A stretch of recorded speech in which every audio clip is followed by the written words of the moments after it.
ndraiky fafatsy jesosy tompo dia mbola misaotra anao nitratran'izao fotoana izao dia ianao jesosy no dirainay tsy ankalasaina dia mba ianao no teny dia fahalemena rehetra jesosy tena hoe miafinao aminao mba hazava aminay koa ny fahamarinana ary marina nafaka ny tsy handefa misaotra jesosy hoe amen.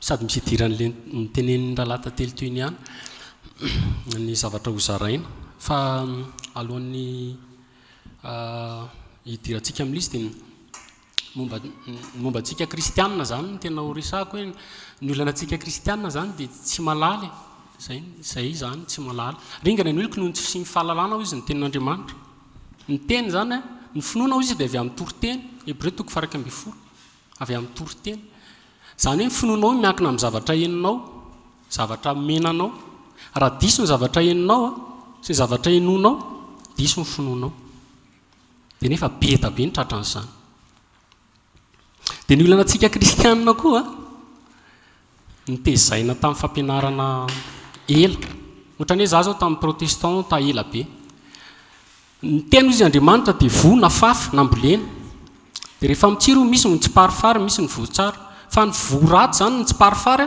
ongoteny e tsy mahongotra an'io ianao mafy be satria manino ny vo ratsy miteraka tany maina mahery zay mahatonga n'Andriamanitra aniraka ny Jeremia za aniraka na ho an'ongotra androdana andrafa zany hoe misy zavatra tsy maintsy hoe soronao ary hosotomina amin'ny mahery dia izy eo anaty fombafomba tsy maintsy tratran'izany ohatran'le hoe paka zao tsy izy dia efa marary ny fotsika amin'izany fa zay ny fahamarinana verina amin'ny fiandohana fa ny vo amin'ny tany tsara mora miala io ohatra hoe vary rehefa ngotana dia miala satria maniny le tany malemy kely dia mila mitandrina be na dia tsika ao anatin'ny fahamarinana sy tsika ao anatin'ny religion azontsika tsara dia be da be ny tratran'izany fa marary le izy tsy maintsy misy séparation zany rehefa miaraka amin'ny tompo tsy maintsy ary tsy maintsy tsika dia amin'le génération le verina amin'ny fiandohana Elisa rehefa nandeha izy tonga tao Jeriko dia narary ny rano tao dia izy nandeha izy nakany amin'ny sorsa nisy ny rano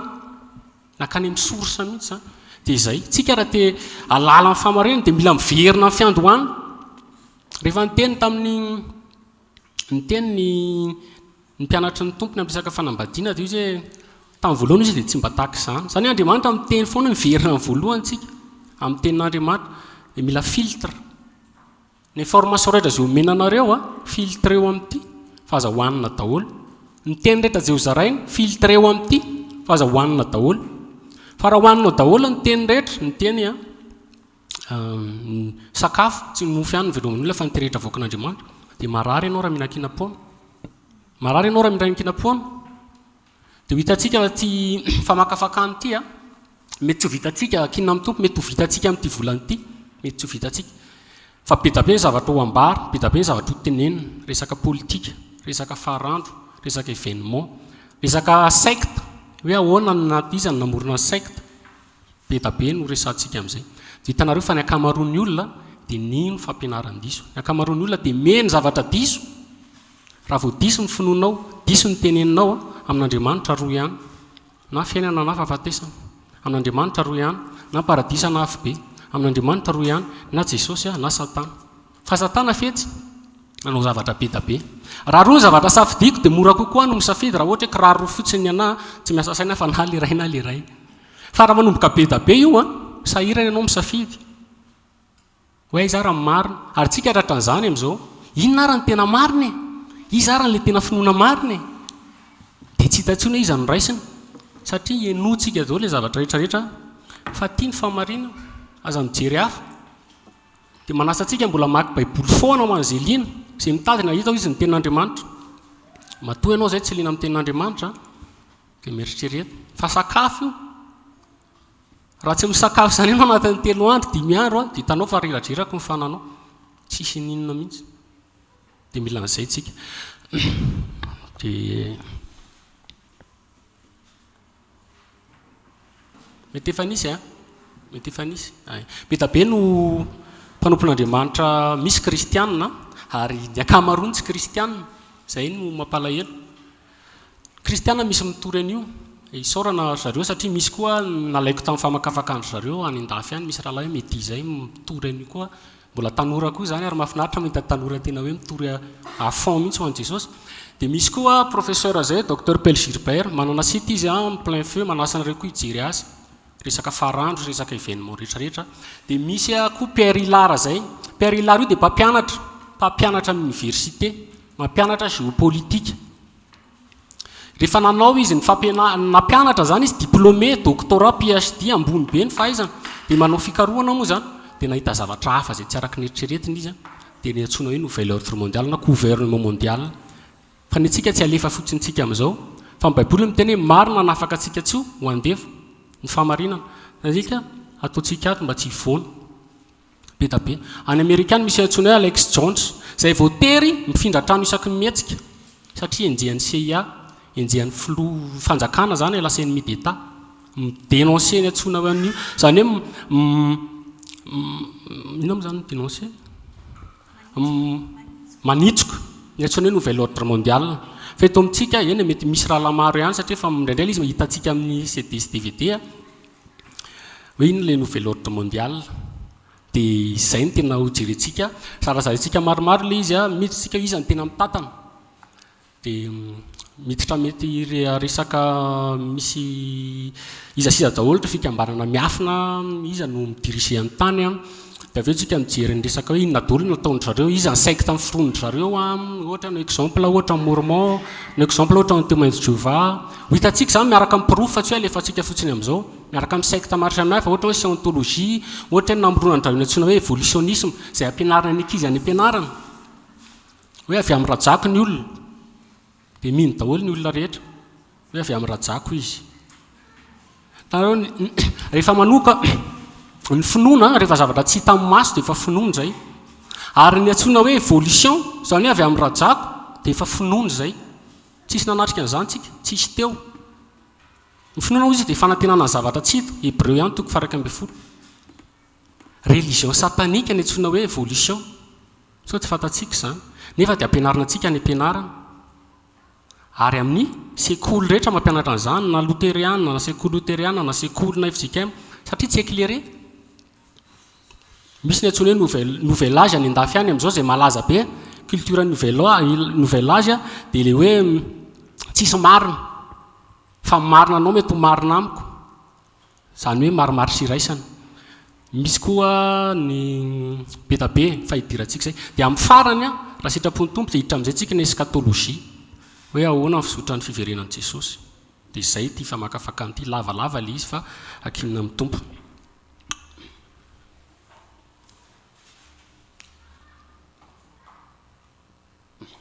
Voalohany indrindra, io le toy an'le resantsika teo, misy safidy. Zavatra tokony fantatsika dia misy safidy. Ny zavatra tsy hidiran'Andriamanitra indrindra amintsika dia ny safidy. Raha ohatra Andriamanitra ka namorse antsika, dia izay ny antsoina hoe robot. Dikan'izany dia hoe robot zany fitiavan-tena. Raha nanorina tôbila zao raha ataoko gauche io dia gauche, droite io dia droite. Iza ny tsonjofoko amin'izany, ny tenako ny tsonjofoko amin'izany. Fa Andriamanitra rehefa namorina ny olombelona dia inona nataony? Nasiany safidy. Inona le safidy? Raha mandinika isika eo amin'ny Genesis eo dia misy le azo fahalalana ny tsara sy ny ratsy sy azo ny fiainana. Nisy zany safidy. Fa Andriamanitra miteny mihitsy hoe fidiana ny fiainana amin'ny zavatra rehetrarehetra. Io zao izy miteny amin'ny Genesis 2, miteny amin'ny Adama izy hoe ny hazo rehetra ovenana sazy dia azonao hinanana ihany, fa ny hazo fahalalana ny tsara sy ny ratsy aza hinanana. Fa amin'ny andro hinananao azy dia ho faty ianao. Nisy azo roa tao, ny azo naina, midika ny Jesosy Kristy tompo, fiainana. Raha ninona iny izy dia velona mandrakizay, safidy any tompo. Zany hoe safidy foana. Ny faharoa, fahalalana tsara sy ny ratsy, zany hoe Satan miala amin'Andriamanitra. Dia tsika miéchoué foana, tsika resy foana, tsika diso safidy foana. Dia alohantsika mifidy ny azy fahalalana ny tsara sy ny ratsy.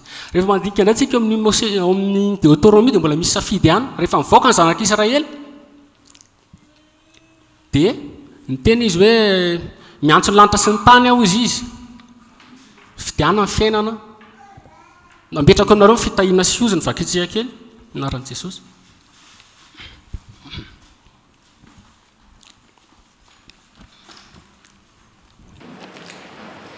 Anaran'i Jesosy, Deutéronomie 30:19. Miantso ny lanitra sy ny tany aho anio ho vavolombelona aminareo, fa efa nataoko teo alohanareo fiainana sy ny fahafatesana, ary ny fitahiana sy ny fandrosoana koa mifidiana ny fiainana mba ho velona ianao sy ny taranakao. Io foana zany safidy azonareo, io foana le safidy. Ary tsika rehetra amin'izao safidy dia na Jesosy na amin'Andriamanitra roa ihany, n'Andriamanitra roa na fiainana na fahafatesana. Amin'Andriamanitra roa ihany tsisy purgatoire zany ho antsika izay katolika. Zay hoe diso ny zavatra inonao, diso ny safidinao, dia ny fahadisoana mety miteraka fahaverezana mandrakizay. Zay tena maharatsy azy, ary Satana fetsy. Dia raha manitika koa tsika ny Jesosy dia mbola zay ihany teneny hoe efa nifidin'Andriamanitra nareo izy amin'ny verset io misy fotoana koa izy miteny hoe zahay sy ny akona koa izy dia anompo ny Jehovah-Andriamanitra izay. Eo foana zany le safidy, eo foana le safiditsika. Io le safidy an'Andriamanitra na Satana na Jesosy Kristy tompo na fiainana mandrakizay na elo dia Satana fetsy be nanao zavatra maro izay ho hitantsika rehefa avy eo. Ao ny lainga, ao ny diso, ao ny sandoka. Dia raha vao diso ny safidinao tandrema ny zavatra ino dia mety hiteraka anao ho any amin'ny elo. Ahoana ny fisehoan'ny eto tany? Mety ho gaga angamitsika satria izao ny zavatra mety tsy hoe mety fa tena zay. Ny akamaroany zavatra henontsika rehetra na resaka krizy zany, resaka politika zany dia lainga nefa iainantsika. Fa ny tena fototrany miafina tsy fantatra ny sarangabe-mbahoaka fa olombitsy ny malala azy ary olombitsy ny manao mikonokonona manao azy. Reto misy mpanoratra, misy an'i Benjamin d'Israeli mpanoratra tamin'izany nalaza dia izao ny teneniny. Ty tany teo izy dia feziny olombitsy izay tsy fantatra ny sarangabe-mbahoaka izay mikonokonona sy miafina any anaty kolisy, zany hoe any misehatra tsy hitanao maso any. Vitsy kely aloha, vitsy ny malala azy. Ty indray écrivain français Honoré de Balzac ny teny izao izy misy tantara roa izy eto ambony tany, ny tantara iainana, ny zava-misy izay lainga sy ny nony olona izay ampianarina ny valalabe mandry, dia ny tantara miafina izay antony sy ny piran'ny zavatra rehetra nitranga sy ny seho.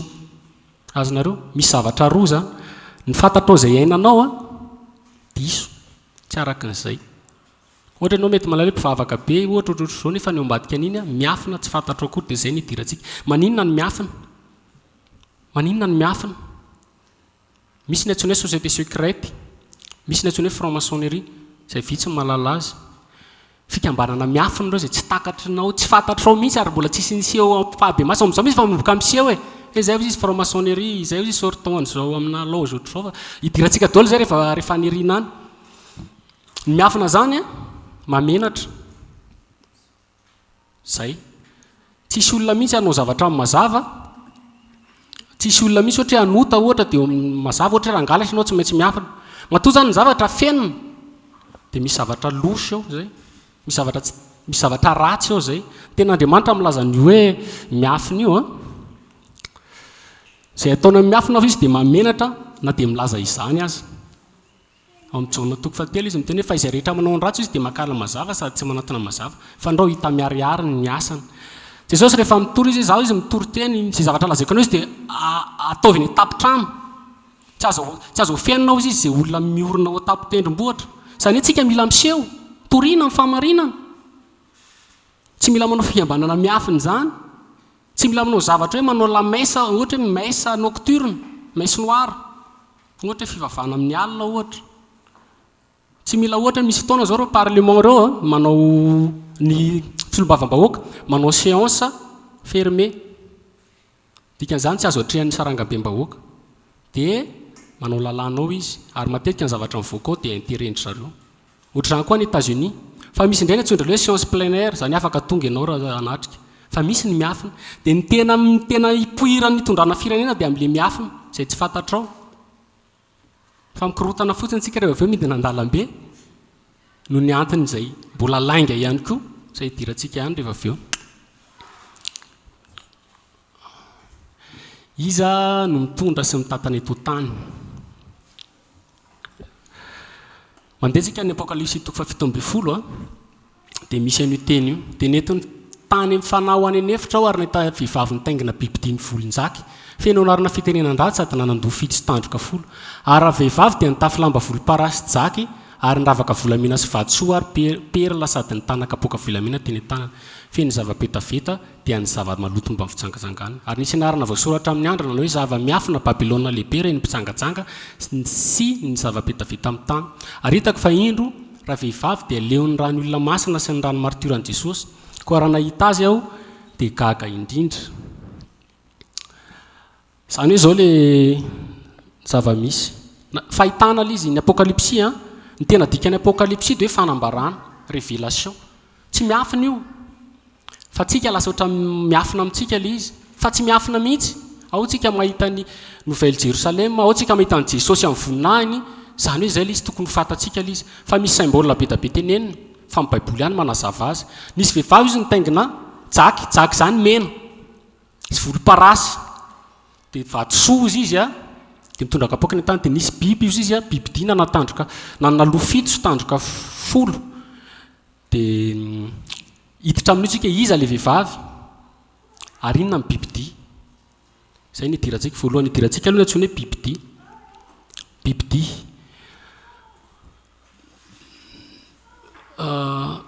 Daniel 7 a lava be ny Daniel 7 apocalypse 13 resaka momba amin'ny bibidia misy DVD any efa kely sy dia vita montage manazava amin'ny bibidia anankiroa amin'ny apocalypse afataratsika hoe inona le bibidia dia vakitsika kely a io bibidia nitaingenandra vehivavy io apocalypse 3:10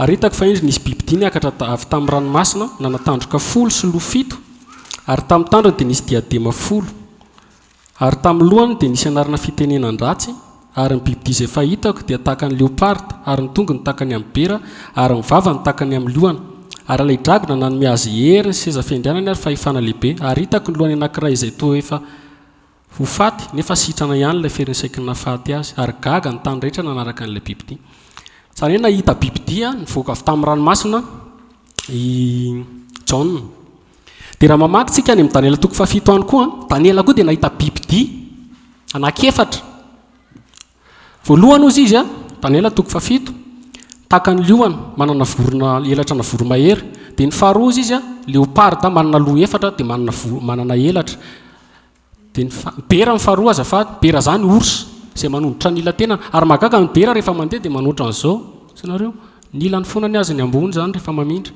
dia ny fahatelo a leoparda manana loha efatra dia misy voroma misy elatra koa le izy dia ny fahaefatra izy izay mahatsiravina indrindra ho izy Daniel fa manana tandroka folo izy le bibidia mahatsiravina indrindra io a le bibidia nitaingenandra vehivavy eto amin'ny apokalypsy le bibidia hitan'ny John amin'ny apokalypsy 7:10 satria misy tandroka folo le izy azonareo inona ary amin'ny bibidia olona ve ny bibidia dia vakitsika ny Daniela 7 Daniela ihany manazava azy Daniela 7 manasa antsika maky azy tsara feny rehefa hanetrany satria ny fotoana somary fonjifonjena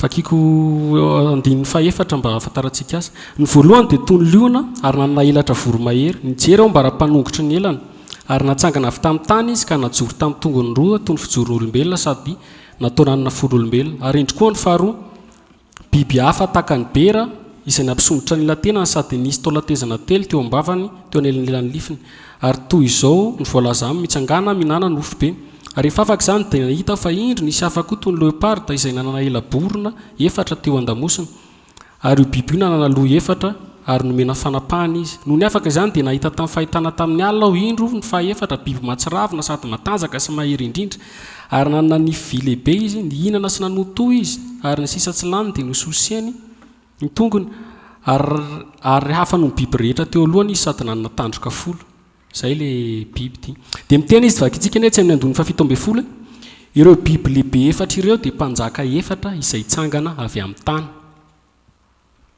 ireo biby efatra lehibe efatra ireo izy dia mpanjaka efatra itsangana avy amin'ny tany dia raha vakitsika indray ny andiny 2:20 dia zao voalazana 3:20 azafady Daniela 7:20 izao no lazainy ilay faefatra amin'ny bibidia i biby dia fanjakana efatra ty ambonin'ny tany izay ho afa no fanjakana rehetra sady andravan'ny tany rehetra sy anoso sy anorotoro azy inona zany ny bibidia amin'ny fanjakana misy mitondra misy mitatana royaume raha ny tantara raha mamakina antsika Daniela faharoa dia nisy sary olona tao nanofy ny mpanjaka Nabucodonosar, nisy sary olona lehibe, ny tapany ozy izy volamena ny lohany, dia avy eo ny tratra ny volafotsy, dia avy eo varahana, dia avy eo via, dia mifarany visy tanimanga. Dia mitovy foana le nofy. Matoa averina indroa zay nofy Jesosy rehefa miteny hoe lazaiko aminareo marina dia marina tokoa ny jiosy ohatr' izany rehefa miteny. Dia antsika zao rehefa miteny ohatra hoe manoratra dia tiana ho hisy heviny lehibe le izy dia mety ataontsika hoe gra matevitevina le soratra fa ny jiosy averina indroa. Matoa zany misy nofy miverimberina ohatrany zao Daniela nanofy an'io Nabucodonosar nanofy koa sary olona lehibe izay mitovy amin'io ihany fa hidirantsika rehefa avy eo Jaona mbola nahita ihany dia tsy maintsy toy ny heviny ozy izy baiboly zay. Farao nanofy ohatr'izany koa, nanofy indroa izy, le omby anaky-fito, matavy dia avy eo mahi, dia avy eo nanofy salombary fito, tsy dia namoa dia avy eo namoa, dia naveriny indroa ny nofy dia miteny mihitsy Josefa tamin'izay veriny indroa ny nofy ny farao satria tsy maintsy toy ny heviny, dikany tsy maintsy tsy maintsy tanteraka. Baiboly zany raha miteny an'io izy bibidia efatra ary matsaravina be le farany dia tsy maintsy toy, izy fanjakana lehibe zany amin'ny andro farany hitsangana, hamotika ny tany izy ozy izy, handrava azy. Any amin'ny Isaia 3:10 dia miteny mihitsy izy indro ozy izy ny fahatezeran'Andriamanitra ozy izy dia firenena lehibe nefa tapatambatra handrava ny tany rehetra. Raha mamaky amin'ny Daniel tsika amin'ny eo andininy eo dia izy hoe avy tamin'ny ranomasina le biby. Vakitsika kely anie zay Daniel 7:7 dia niteny Daniel ka nanao hoe nahita tamin'ny fahitako tamin'ny alina aho fa indreo nisy rivotra efatra ny lanitra nibosesika teny amin'ny ranomasina lehibe ary nisy biby efatra samy hafa niakatra avy tamin'ny ranomasina. Azonareo? Dia raha mamaky ny Apocalypse 13 koa nareo dia hoe nipotra avy tamin'ny ranomasina izy le biby. Inona ny ranomasina amin'ny baiboly fa amin'iny dia io fanazavana azy. Indrisy izy ny fiaraharoan'ny firenena maro izay mihoaka tahaka ny feon'ny ranomasina, indrisy ny firoanan'ny olombelona marobe tahaka ny firoandroan'ny rano manonja amin'ny firoandroany. Dia raha mamaky sika Apocalypse 7:10 dia izy hoe ary hoy izy tamiko ny rano efa hitanao izay ipetrahan'ny vehivavy janga dia olona sy vahoaka betsaka sy firenena maro samihafa. Izany hoe ny rano zany dia firenena, vahoaka, nation. Dia amin'ny marano azy zay ny tsofin'ny rivotra nisy nanosika zany, nisy fahaterena. Dia ny ranomasina tsy toy ny lalandava. Any an-danitra any tsisy ranomasina raha mamaky baiboly tsika fa misy ny antsoina hoe ranonony, tony, plat, pe, fiadanana, tony mandrakariva. Any zany tsisy révolution zany. Tsisy n'izany hoe hanonga-mpanjakana zany. Tsisy n'izany fa eto tany dia misamboaravoara. Crise, zay ngamba ny azahoanareo azy. Dia tato antsika maheno crise foana. Crise climatique, crise sanitaire, H1N1 zao Ebola, crise alimentaire, resaka sakafo. Ary alefa mihitsy zany amin'izao guerre tsy guerre roa samboaravoara ny firenena izy Andriamanitra. Ary rehefa misamboaravoara zany izy dia misy loto mivoaka avy ao. Ranomasina rehefa misamboaravoara dia miteraka loto. Sanareo? Misy fahotana amin'izay zany rehefa avy eo.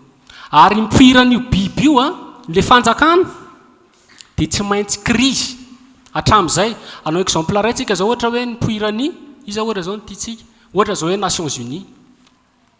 Fantareo fa Nations Unies dia tamin'ny ady lehibe faharoa nipoirany, nisy crise zany. Samboaravoara ny firenena dia tonga ny Nations Unies. Ohatr'izany daholo ny guerre ny Kosovo, ny guerre ny Vietnam, ny guerre rehetra nisy na Romanina, empire Romanina nipotika zany, na ny empire Turc, na ny Byzantine, tantara zany fa tsy nisy mihitsy fanjakana tonga dia nasy fanjakana zao fa tsy maintsy mandeha aloha ny guerre, mandeha ny famine, mandeha ny mosary, tonga ny crise. Dia tsika zao nomboka 2008 ny azakazaka be ny crise. Be loatra. Zay ilay miteny hoe tsisy fiadanana eto. Mbola mitenareo aza matoky an'ity tany ity tsony fa hiapiro crise io. Satria voalaza ny baiboly fa hitsangana ilay tsony hoe fanjakana amin'ny andro farany amin'ny crise iainantsika io, amin'ny ady iainantsika io. Jereo fa ny Maghreb any, État islamika zao efa manafika. Nisy révolution maromaro iny Maghreb iny, Tunisie, vaovao zany ny tsika koa zany mila enseigner tsara mila malala information dia filtrena amin'ny baiboly fa tsy alefa fotsiny amin'izao la information fa ny baiboly miteny an'izany dia mimeloha. Zay le crise. Dia fa ho avy tsy ela ilay tsony hoe fanjakana ary efa nijoro moa izy fa hidirantsika rehefa avy eo. Azonao tsara ny ranomasina zany firenena maro samihafa izay misamboaravoara tsy mety tony mandrakariva. Jesosy rehefa tonga io zay vao tony.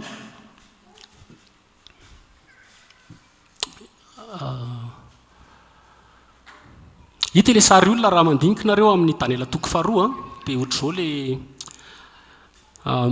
tovy le nofy a voalohany indrindra ozy izy a nofy ny Daniela toko faharoa hito amin'ny akavia hito lohany volamena ny tratra ny volafotsy a dia ny feany varahana dia ny tongo ny vy dia ry ambany visy tanimanga dia nisy vato ozy izy a tsy ny endahan-tanana nandravan'io tsary olona io dia nofy ny Daniela indray ty biby anankiefatra lehibe voalohany ozy izy a nanana liona selatra nanelatra volomahery a dia ny faharoa bera orsa zany manana telatezana dia ny fahatelo a léoparda manana loha efatra sy elatra efatra dia ny farany a le bibidily amin'ny andro farany dia mandeha amin'ny tantara amin'izay tsika iza moa ny loha volamena raha mijery zany tsika le ataontsika mifanakaiky ny Daniela toko faharoa sy Daniela toko fahafito dia raha mandeha ny tantarantsika dia ny voalohany dia Babylone le loha volamena raha mandingintsika amin'ny Daniela toko faharoa manasantsika namaky azy dia izy Daniela hoe ianao ry mpanjaka izy natao hoe loha volamena satria manana voninahitra ianao mipetraka ambony ianao mamirapiratra ao izy misy an'izay fanazavana nataony dia atao amin'ny ilany ato izy a liona saim-bola ny Babylone mihitsy zany liona zany dia nanana elatra izy inona moa ny elatra zany dia misidina orgueil tsy nareo mieboebo dia raha maka ny tantarantsika eo amin'ny baiboly eo ihany dia ny eboebo ny mpanjaka ny Babylone zaho izy nanao an'ity tanànako rehetrarehetra ity dia nikapoan'Andriamanitra izy dia nalefa 7 andro natao mivadika adala dia avy eo izy lasa converti niova ny fony dia izay le hoe nitapahana ny elany izy raha mamaky teo tsika hoe nitapahana ny elany a dia lasa najorona ny taonana fololombelo izy mibiby voalohany zany dia hitantsika fa ny empiry babiloniana tamin'ny taonjato io nisy azy dia ny faharoa manarakaraka an'izay a medianina sy persianina le volafotsy le orsa niaran-tatan'ireo tamin'izany fotoana zany fa ny persa ny tena nanjaka ohatra ny hoe Darius zao hitantsika amin'ny baiboly daholo zany hoe Darius izy ny mpanjaka ny persa nanjaka dia ato izy a le tratra volafotsy empire ny faharoa zany dia medianina sy ny persiana fa hitanareo fa miamidina foana io na ny sandana na ny voninahitrana na ny fahatsarana na ny toerana ohatra hoe volamena zao raha diniantsika dia lafo vidy zany ary farany ambony sy ary farany tsara dia ny faharoa zao ny volafotsy efa tsy dia misy vidiny firy raha mihoatra ny volamena zany hoe miaratsy zany hoe miaratsy io fanjakana io mandra-pahatonga any amin'ny farany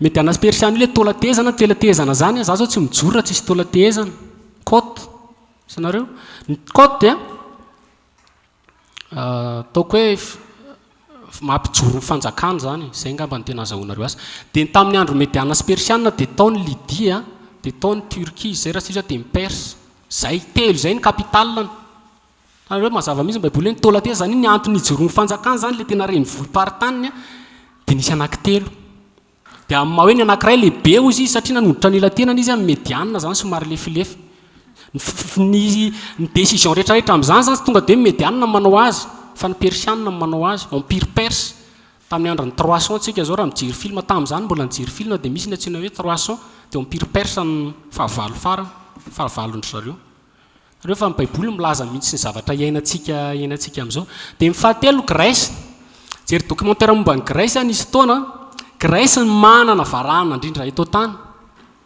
lasa ny QMM Rio Tinto izy amin'izao fotoana izao Rio Tinto atsika le manao QMM io Fort Dauphin fa reo mantsy canadianina dia azo ny canadianina le extraction andro zareo any zany hoe ny Grèce ny ahafantarana anazy dia varahana zay zany ny symbole nohatra ny atsika omby fa ny anazy varahana tena dia nefa le 3e royaume dia varahana io tamin'ny andron'ny Alexandre le Grand zany 20 taona dia fa nahazo fanjakana tamin'ny rainy Philippe ny anaran'ny rainy raha tsy diso a 13 taona izy maty tao anatin'ny 10 taona mare izy a navita tena conquérant moa zany na filazako zany navita nanjaka ka hatrany Inde tany izy niverina nisy nanao fanafody dia maty zay le léoparde raha mandinika ny léoparde tsika dia ny léoparde zany antsoina hoe biby farany malaky indrindra eto tany miazakazaka be dia tady fa le biby dia amin'izao andro farantsika zao dia nisy léoparde zany hoe malaky be io jerenareo tsara ny teknôlôjia atsika 10 taona nisy unité eto amintsika sa 10 taona dia jerevo izy zao jerevo mondialisation zao zavatra mivoaka ny ivelany any dia efa tonga eto amintsika sady malaky be zany io fanjakana amin'ny andro farany io dia rehefa maty Alexandre le Grand dia nisy général anankefatra nanjaka ny divana ny fanjakana zay le loha efatra rehefa le am'le empire grec azonareo mazava be zany ny baiboly mila malala tantara dia mila miankina amin'ny tompo ny voalohany indrindra ohatra zao ny dia raha mamaky nareo Daniel 8 dia mitantara mediana sy persiana sy ny grika izy dia amin'le biby farany izy izy amin'ny sary vongana ato amin'ny akaviato dia vy zara roa izy vy dia avy eo miamidina dia lasa miparitaka dia lasa nanome vy sy tanimanga ratsana folo vitany eo Alexandre le Grand tonga dia César zay ny ahafantarantsika azy empire romanina zay mafy be ny empire romanina zany nanao fitaovana voalohany indrindra teto tany resaka reny catapulte reny ohatra catapulte le hitanareo amin'ny film le rehefa ohatra hoe mijery film tsika ny azy misy ny armény tena mirindra mihitsy tahaka ny vy izy azonareo mafy be mahery be manoato mihitsy dia tamin'ny 400 ans tafaran'i Jesosy Kristy tompo dia zara roa ny empire romanina atsika tsy malala Occident sy Orient Constantinople ny capitale anankiray dina anankiray Rome zara roa ny empire romanina zay le ranjo anankiroa raha mamaky an'io nareo amin'ny Daniel toko faharoa zara roa izy dia avy eo nisy corruption tonga ny turka tamin'izany nandringa anazy dia ny alefa ny empire romanina tsy maty izy ary ny baiboly miteny hoe tsy maty izy fa ny olona miteny hoe maty izy azafady ny empire Babylone tena nisy ady mihitsy dia ringana tanteraka dia nisory daholo ka hatramin'ny hoe mediana sy persiana tonga indray Alexandre le Grand ny ady mihitsy dia ringana tanteraka ny mediana sy persiana dia tonga ny empire grec dia tonga indray ny empire romanina ny ady koa dia ringana tanteraka dia romanina fa ny empire romanina tsy zay ny empire romanina ny alefy moramora tranareo ny ranjoko zao lehibe dia miamidina maro dia miakely dia mipotra amin'izay eo amin'ny faladia dia zay le disortail na hoe fela tongotra folo na hoe tandroka folo zay hitantsika any amin'ny apokalypsy toko fa 13 hoe le biby dio izy nanana tandroka folo tsika zao anatin'ny empire romanina ny empire romanina zany ny mpanao lalao indrindra tamin'ny fotoan'andro namorona gladiator tsika zao ny mpanao lalao indrindra novaintsika fotsiny izy hoe football basketball ny empire romanina nampianatra zaza voalohany nanao sénat nanao resaka député tsika zao koa mbola manao an'izany ny rafitra iraisam-pirenena amin'izao fotoana izao zany dia rafitra ny empire romanina tamin'izany ny voatazana ka hatramin'ny farany ary ny baiboly dia miteny mihitsy hoe empire romanina no manjaka amin'ny andro farany ka hatramin'ny farany fa mizara folo izy raha mijery nareo amin'ny site officiel ny ONU na amin'ny Union européenne manasa antsika hijery azy dia voalaza eo mihitsy ny misy hoe 10 biorégion zany hoe mizara folo ny tany zara indry zareo folo Madagasikara ao anatin'le vondrona anankiray tsona hoe SADC mity amin'ny carte zay hoentiko aty ny support amin'ny manaraka dia raha mijery indray koa nareo amin'ny site officiel ny Union européenne dia mbola zay ihany koa misy hoe 10 biorégion tanareo fahatanteran'ny baiboly zay mihitsy ny fahatanteran'ny baiboly dia antsika tsara loatra eo histoire zany fa nefa marina ara-baiboly dia veryntsika amin'ny apokalypsy toko fa 13 hitantsika zany bibidia fa fanjakana amin'ny andro farany dia amin'ny apokalypsy toko fa 17 izy miteny an'izao azavainy le loha fito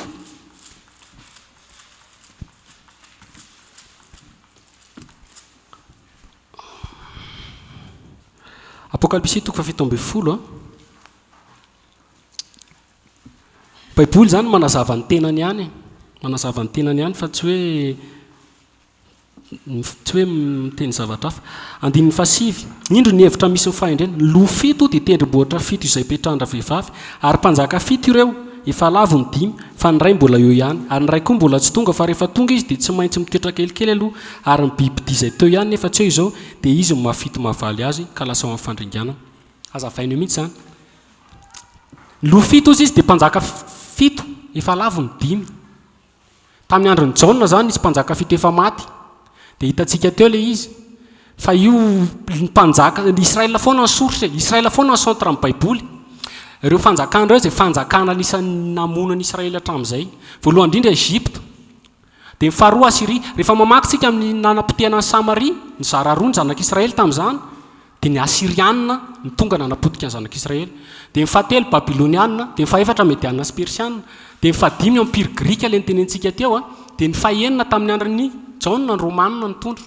fa zao izy zay le hoe maty izy a dia niverina indray dia ny fafito zany empire romanne réformé union européen moa zany sy ny union ONU sy le fanjakana hitantsika amin'izao fotoana zao zay ny fanjakana zay ny bibidi aza mitady zavatra hafa nareo olona bibidi misy marika amin'ny bibidi dia fanjakana efa hainantsika amin'izao io efa nijoro a nanomboka tamin'ny 1948 nanomboka tamin'ny 2008 2009 ny sortie officielle an'le hoe nouvel ordre mondial Dimitri Medvedev président russiana ny teny an'izay officielle mihitsy misy tao Nicolas rehefa menoana ianareo vaovao manasa antsika rehefa mihaino nareo RFI na mihaino nareo même vision ny olona amin'izao mitovy zany fomba fitenin'ny filoha-pirenena fa tsy fantatsika le izy teny izy atsika izy zao dia ao anatin'ny hitady fandripahalemana paix et sécurité amlamina vaovao iraisam-pirenena François Hollande miteny an'izany Nicolas Sarkozy miteny an'izany Barack Obama miteny an'izany Papa miteny an'izany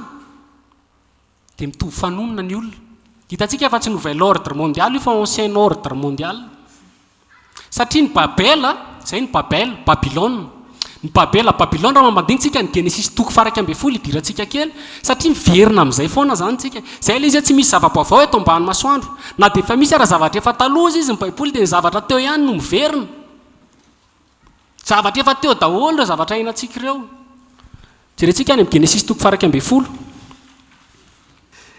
ary ny tany rehetra dia iray fanonona sy iray fiteny ary ny findrafindrana tsinanana ny olona dia nahita tany lemaka tany amin'ny tany Sinara izy ka nonona teo ka nresadresaka hoe izy andeha isika hanao biriky andototra azy tsara ary ny biriky nataony solombato ary ny asfalta nataony solondrihitra ary hoy izy andeha isika hanao tanana sy tilikambo atsika ka ny tampony atakatra ny lanitra dia hanao azahotsika laza fa ndreo eleny ambonin'ny tanytsika taloana kely io Andriamanitra namibaiko Noa hoe mitera dia mameno ny tany ny olona indray taoriana kelin'izay dia niteny hoe andehantsika hitambatra ndeontsika iray zay le antsoina hoe Nations Unies andreo fa miverina fikambanany iraisam-pirenena andehantsika iray andehantsika hitambatra mitovy fanonona ny olona mitovy fiteny mitovy fijery dia efa ao anatin'izany tsika izao politika amin'ny Madagasikara tsy isy politika hoe mandeha irery zany politika ny fikambanam-be iraisam-pirenena no tsy maintsy arahana reraka fotsiny ianao manao midina eny an-dalambe fa na iza hoe mbola idirantsika izay dia mitovy daholo io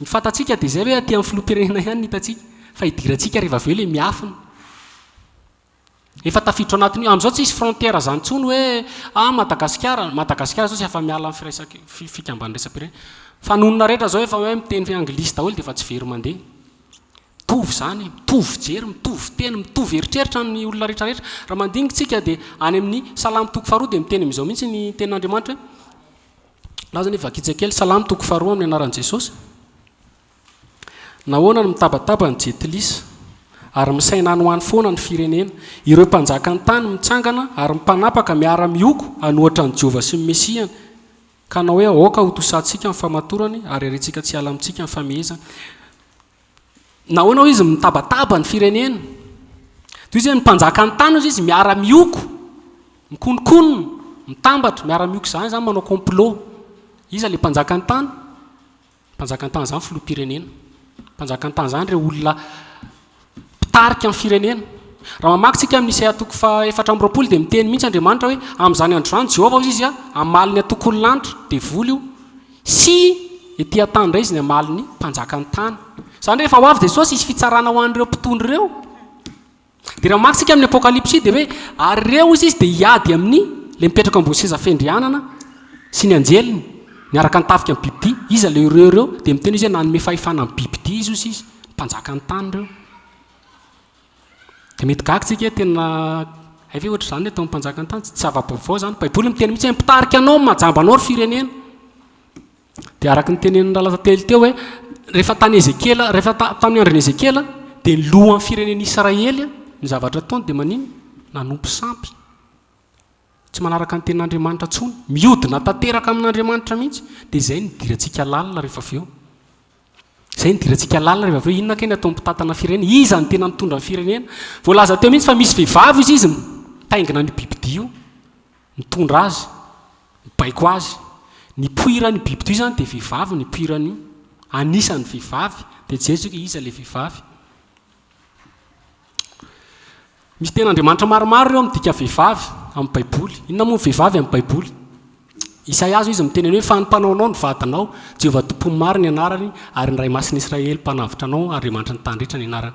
Amin'ny Korintana toko Korintana faharoa dia miteny hoe fa fasary-piaro araka an'Andriamanitra no masary-piaro ahy aminareo, fa nataoko fofombady lehilahy iray ianareo mba hatolotra tahaka ny Virjiny ho an'i Kristy. Dia ato amin'ny Jeremia toko faraka amin'ny telopolo izy mbola miteny ihany hoe nefa izao no vadiny io Jehovah. Dia amin'ity toko fahasivy ambin'ny folo ity Apokalipsy toko fahasivy ambin'ny folo fampakaram-bady ny zanak'ondry. Amin'ny faminaniana amin'ny Baiboly ny dika amin'ny vehivavy dia eglizy, fiangonana. Jesosy rehefa nanao fanoharana ho avy mipapaka dia nisy vehivavy Virjiny 10. 10 izy adala dia ny 10 endry fofombady. Izay hoe ny fiangonana tsy hoe trano na ohatr'izany fa raha ny tena dikany ara-Baiboly dia eglizy. Izany hoe tsika rehefa ianao no nandrain'i Jesosy dia ianao izay ny fiangonana. Fa misy 5 adala ny ala tsy nanana fahazavana, ny verin-dalana. Dia izay no jerentsika izy io vehivavy io, afantatsika izany fiangonana izy izay. Teny ny Baiboly hoe manao akanjo jaky mena, mena ny akanjony dia volomparasy. Baiboly tena mazava tsy misy mihitsiny fiangonana na resaka fivavahana eto tany manao akanjo mena. Ohatra zao nareo makany amin'ny bodista orange ny azy. Fa ny katolika sy ny manaraka aminy dia mena sy volomparasy. Ny Baiboly ny teny teo hoe izy ny reniny mpijangajanga amin'ny tany, izany hoe reniny zany niteraka. Ohatra zao hoe raha mijeritsika ny loteriana dia mipotra avy tao, dia jerevy koa ny loteriana rehefa miakanjo fa manao ny volomparasy iny izy misy fotoana. Miravaka volamena izy. Nareo mbola tsy tao Vatican, fa Vatican zany anisany manan-karena indrindra. Tanàna kely io, eo amin'ny ohatran'ny hoe 0,42 km carré, tsy haiko izany amin'ny teny gasy, izay fotsiny ny habeany, 700 mahery mponina aminy. Fa anisany manan-tany indrindra eto tany. Jerevy zao tany ambanivola tamin'ny herinandro misy mopera, fa misy tanin'ny katolika lehibe any, resaka fambolena, resaka rehetrarehetra. Naiza nisy taona koa nakany fanadina any ny CRS Catholic Service makany izy, dia misy pèlerinage ohatrany ataon'zareo dia nanontany olona tamin'izay ny inona atao ty fa misy mifikarohana vadisoa ataon'zareo any. Idirantsika lalina zay rehefa avy eo, fa ny Baiboly miteny tondra perle izy izany hoe vadisoa manan-karena be. Volamena daholo ireo zavatra rehetra hitanareo ireo, volamena efa hatramin'ny ela. Tondra gobeleo izy miravaka vadisoa. Dia amin'ny Apokalipsy toko 7:7 zao tenenina indro ny hevitra izay misy fahendrena ny loha fito dia tendrombohitra fito izay petrandra vehivavy. Teo nazavako anareo hoe misy dikany anankiroa, fa hito koa dia tena dikany mazava mihitsy hoe iza ilay tendrombohitra fito. Amin'ny Wikipédia io dia dictionnaire sur internet izao voalazana. Roma izy dia voadidin'ny tendrombohitra fito izay manaraka ny mur de Séverin izay niorina tamin'ny 400 taona tafaran'i Jesosy Kristy tompo. Ary misy andro firavoravoana tsondry zareo hoe septemtium ho fankalazana azy. Ireto avy ny anarany Laventin, Caulus, Capitole, Escalin, Palatin, io zany le anarany. Dia eto Roma raha jiny atsika ao Vatican dia misy tendrombohitra fito: 1, 2, 3, 4, 5, 6, 7 na hito koa 1, 2, 3, 4, 5. Io zany sanareo Vatican mpivoany ao. Baiboly miteny mihitsy mipetraka eo amin'ny ambony tendrombohitra fito izy. Ny anaran'ny Roma koa dia hoe Villa Sept Montagnes. Anao Baiboly tena mazava mihitsy. Vehivavy izay hitanao izy dia tanàna lehibe izay manjaka amin'ny mpanjaka ny tany. Tanàna lehibe dia niteneniko anareo teo io ny refiny ohatran'ny tanàna. Io mponinao aminy ohatran'ny refina tanàna anankiray, tanàna lehibe mihitsy izy. Fa tsy hoe ohatran'ny Madagasikara zao firenena, fa Vatican tena tanàna lehibe anankiray ao a Roma. Fa fanjakana koa izy, fanjakana farankely indrindra eto tany izy zareo ao anatin'ny fanjakana Roma na Italia amintsika amin'ny teny zao. Io ny sarin'ny Vatican raha jerena avy any ambony. Idirantsika ihany ireo rehefa avy eo tony symbole be da be tia koa zany nareo tena ifantoka tsara amresaka symbole dika symbole zany marika misy marika be da be satria ny satanika amin'ny marika izy no miteny zay foana le teo misy tantara miafina tadidareo zay tsy fantatra ny saranga be mbahoaka fa misy olombitsy ny malala azy sao de gaga ianao mahita ohatra hoe kitana ohatra de hoe tsy haiko hoe inona ny dikan'iny fa amindrareo re misy dikany de hitantsika fa isy marika be da be ho hitantsika mety ho hitantsika any am-piangonana io fiangonana tateorina hitantsika amin'ny fiara io hitantsika amin'ny zava-pisotro io raha vehivavy zay tanao izy dia tanàna lehibe izay manjaka amin'ny mpanjaka amin'ny tany zany hoe Vatican raha fehezana dia izy no baiko izy ny anisan'ny mpoirany antsoina hoe nouvel ordre mondial misy bibidia anankiroa vao miteny bibidia tadidio zay fa tsy resaka hoe anina fa rafitra azonareo fanjakana ny anankiray misy manazava azy moa rehefa vita le montage anankiray fanjakana iraisam-pirenena dia anankiray fanjakana antsoina amintsika hoe communisme na hoe resaka anao moa zany religion mondiale mety efa hainareo angambo zay hitantsika hoe ahoana ny profa Vatican dia manjaka amin'ny mpanjaka eto tany.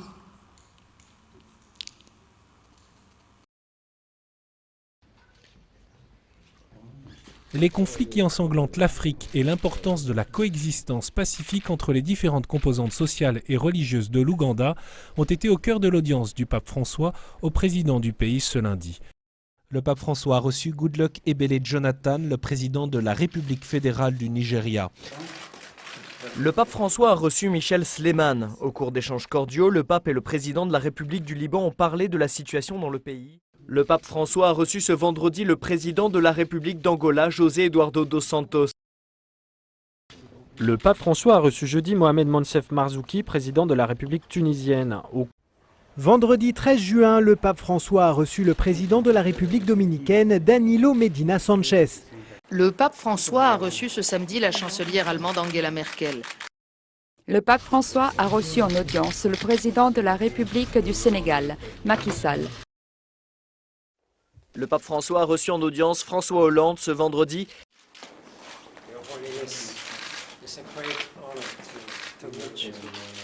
Ce mardi matin, dans le palais apostolique du Vatican, le Saint-Père a reçu en audience le secrétaire général de l'Organisation des Nations Unies. Le pape François et Ban Ki-moon ont évoqué. Le pape François a reçu ce vendredi matin le président de l'Équateur, Rafael Correa. Ce samedi matin, le pape François a rencontré le président de la Lettonie. Le pape François a reçu Paul Biya, le président de la République du Cameroun. Jeudi 27 mars, le pape François a rencontré le président des États-Unis d'Amérique, Barack Obama. Le pape François a reçu en audience André Nirina Rajoelina. Le pape et le président de la Haute Autorité de la Transition de la République de Madagascar ont évoqué les bonnes relations existantes entre le Saint-Siège et la République de Madagascar. Il a été souligné en particulier l'effort que Madagascar réalise dans la recherche de la stabilité et de la démocratie, d'un développement économique plus important et de la reconstruction des relations internationales. Samedi matin, le pape François a rencontré le président de Madagascar. Durant leur entretien cordial, après avoir exprimé leur satisfaction au sujet des bonnes relations existantes entre le Saint-Siège et la République de Madagascar, les deux hommes ont évoqué la période de reprise que connaît le pays, en soulignant la contribution positive de l'Église catholique sur le chemin vers la réconciliation nationale et la stabilité politique, ainsi que son apport dans les domaines de la santé et de l'éducation. Plusieurs sujets d'intérêt commun ont ensuite été discutés, parmi lesquels la lutte contre la pauvreté et les inégalités sociales, ainsi que la situation internationale. Be ny lista fa misy an'e CTV ny Catholic Television filoham-pirenena rehetra eto tany manao audience amin'ny papa daholo. Papa tsy ianao zany tsy afaka miantso ny papa zany mihitsy fa papa ny miantso anao. Olona miantso zany raha mitafika lehibe. Anao za raha ohatra sergent tsy afaka miantso colonel zany fa ny colonel miantso anao hoe avy dia tonga ianao. Hoe fahefany Vatican. Papa koa misy anankiroa rehefa tonga ny Vatican any, misy le amin'ny voalohany fa iny le faharoa. Fa amin'ny voalohany ireo filoham-pirenena ireo miondrika eo anatrehany daholo. Papa tsy miondrika zany. na ohatra zao hoe tonga ohatra ny lehibean'ny silamo misy an'izany a bebean'ny silamo katolika sy silamo mbola hidirantsika izay mety ho gaga nareo fa ny katolika nametraka ny silamo tany États-Unis tsy manao antonta amin'izao io dia niondrika foana anatrehan'ny papa zany ny tena hoe raha hoe puissant fa mbola hidirantsika lalina be moa izy rehefa avy eo tamin'ny maty Jean Paul II dia zao voalaza archive ny RFI io tamin'ny 2005 afaka jerenareo site ny RFI Radio France Internationale nandritra ny fanaovam-belona farany papa Jean Paul II izy dia maro ireo filoham-panjakana mpanjaka manakaja maro sivily sy fitondra fivavahana ary vahoaka tapitrisa ny tonga nanotrona ny fandevenana tao dia nitanisy eo izy ao daholy 70 nisan-tany filoham-pirenena 70 tonga nandevina amin'ny papa Jean Paul II miaraka amin'ny filoham-piangonana be da be anglicain rehetrarehetra na évangélika ary eritreretan'izay fahefana izy mihitsy ny tena hoe hitantsika moa rehefa avreo mitondra ary nisy anarana voasoratra amin'ny andrina hoe zava-miafina Babilôna lehibe reny mpitsangajanga sy ny zava-behivavy vita amin'ny tany efa andresantsika nisy taona ny fitsangajangana amin'Andriamanitra fitsangajangana ara-panahy dia araka ny tenentsika teo hoe Andriamanitra dia fofombaditsika ho an'izay tsy malala zay ny tena dikany satria nividiny tamin'ny rano efa nazaventsika izay misy alliance atao raha vao nisy raha latsaka misy fiarahana atao zany nisy ainana fohy nisy aina nomena dia ao anatin'ny couple io ohatra ny hoe tokantrano rehefa niaraka ianao tamin'ny alliance ohatra nanao mariage tsy tokony hisy zany fa ny lorantenanao amin'ny olo-kafa dia ny zanak'Israely tsy mboatr'izay zanak'Israely dia nandeha nijangajanga tamin'ny firenena maro samihafa zany hoe nanompo sampy zany ny tena dikany niaraka nanao sorona nanolotra raha nanolotra ny zanany izy tamintsika teo tsika namaky ny resaka nitenena latatelo teo hoe tamozy zavatra ohatr'izany nataony zanak'Israely Astarte Bala Moloka finoana Moloka zany manao sorona zaza ary tsy ho hery fa mibalaka ohatr'izay misy aina foana zany nomena izay ny dikany hoe alliance misy aina nomena raha mankitsika ny Leviticus 7:7 dia ao amin'ny raha izy misy ny aina raha vao misy raha latsaka zany dia misy ainana fohy dia nijangajanga toy izy hoe io fiangonana io izy ilay vehivavy dia misy zava-betaveta izany hoe misy fanompo-tsampy zany raha tianareo raha hotsorona izay goavana dia ho hitantsika ilay izy ho jerentsika hoe inona daholo ilay izy mahita an'io tsika izay le siny hitra amin'ilay marika amin'izay tsika zao fa misy dikany io zao tsika mahita an'io hoe croissant raha ohatra zay mijery mosquée dia misy croissant skitana raha mandeha mamakytsika amin'ny Deutéronomie 2:20 dia miteny izao Andriamanitra ianao izy tsy tokony akohaka tsy manao sarin-javatra voasikitra na eny amin'ny lanitra na ny ambany tany na ny anaty ranomasina ka hivavahana dia mbola naveriny koa zay tany amin'ny Deutéronomie vakitsika kely aloha zay Exodus 2:4 vakiko amin'ny 9:7 aza manak'andriamanikafa fa izao ihany aza manao sarin-javatra voasikitra ho anao na ny mety ho endriky ny zavatra izay eny amin'ny lanitra ambony na izay ty ambanin'ny tany na izay any amin'ny rano ambanin'ny tany aza miakoka eo anatrehany ary aza manompo azy fa zao ny Jehovah Andriamanitra anao dia Andriamanitra saro-piaro ka mamela ny heliko amin'ny ray amin'ny zanaka hatramin'ny zafiafy sy ny zafindohalika dia amin'izay makahala nefa kosa mamindra fo amin'ny olona arivo mandimby izay tia ka mitandrina ny didiko zany hoe miteny Andriamanitra hoe dia vakitsika kely indray ty amin'ny Deutéronomie 2:4 andininy fa 5:10 Deutéronomie 2:4 dia tandremy tsara ny fanahinareo fa tsy nahita endrika koa ianareo tamin'ny andro izay nitenenan'i Jehovah Andriamanitra reo teo amin'ny afo tany Horeba fandreo manao ratsy ianareo ka manao sarin-javatra voasikitra ho anareo araka izay endrin-javatra na inona dia sarin-dehilahy na sarim-behivavy na sarim-bimby izay ty ambonin'ny tany na sarim-borona mananelatra izay manidina eny amin'ny abakabaka na sarin'ny biby mandady na mikisaka amin'ny tany na sary-kazan-drano izay eo amin'ny rano ambanin'ny tany raha fehezina zany dia rehefa zay le mivavaka amin'ny fanahy sy ny fahamarinana vavaka amin'ny fanahy zany fanahy zany tsy voatsapany tananao raha vao resaka finoana zay dia fanahy fa raha ianao zay manao sary sikotra ohatra hoe chapelet ohatra zavatra tsapain'ny tanana dia efa tsy resaka finoana zany dia efa tsy resaka tsy fanahy fa zavatra tsapain'ny tanana azonareo tsy finoana tsony fa nivavaka amin'ny fanahy no izy tsy hita amin'ny maso tsy sininina tonga dia miankina fotsiny amin'ny finoana dia tenin'Andriamanitra dia izay ihany fa ny olombelona mila pirofo lalandava dia ataony zavatra ho tsapaina daholo te hamoron'Andriamanitra tsika zany dia te hitsapatsapan'Andriamanitra nefa Andriamanitra tsy amin'izany mihitsy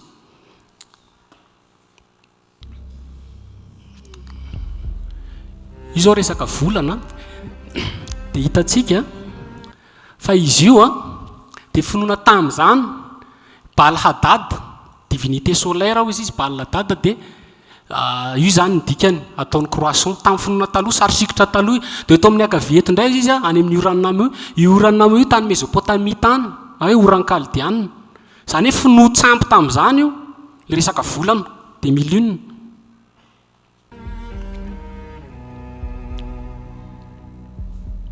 Na ohatra hoe Samas zany koa ny anarany izy na tiako misy dia sy nana. Dia io zao amin'ny Egyptianina koa, finoana Egyptianina.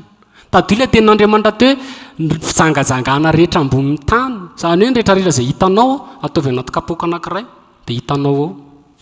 Dia izay ny diniantsika eo. Dia io anankiray zao amin'ny Eglise Katolika ato amin'ny akavanana. Dia ilay ato amin'ny finoana Egyptianina amin'ny tombony Takontatomi. Tatakom.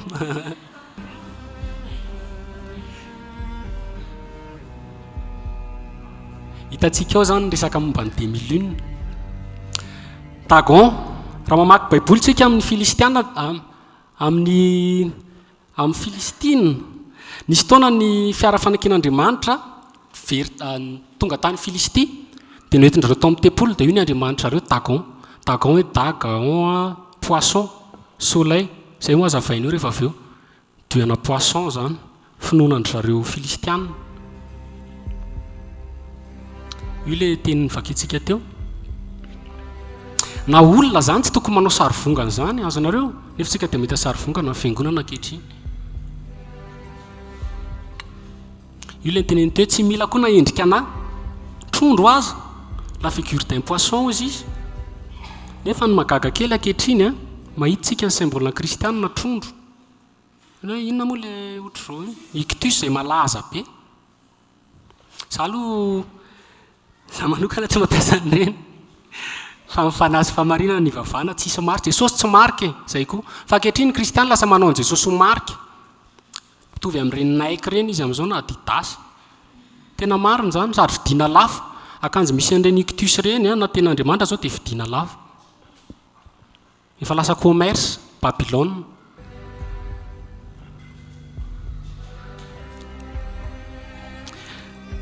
Io zao any finoana indienne.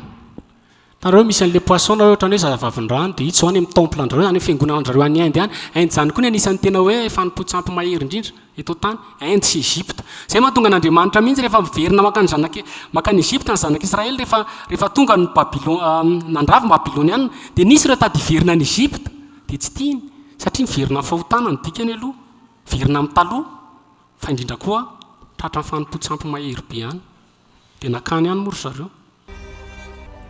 Io zao matetika hitanareo fa ny tena dikan'io amin'ny finoana matetika manao arts martiaux manao an'io, fa diana poisson andry zareo chinois io atao yin yang io ohatran'ny trondro le izy.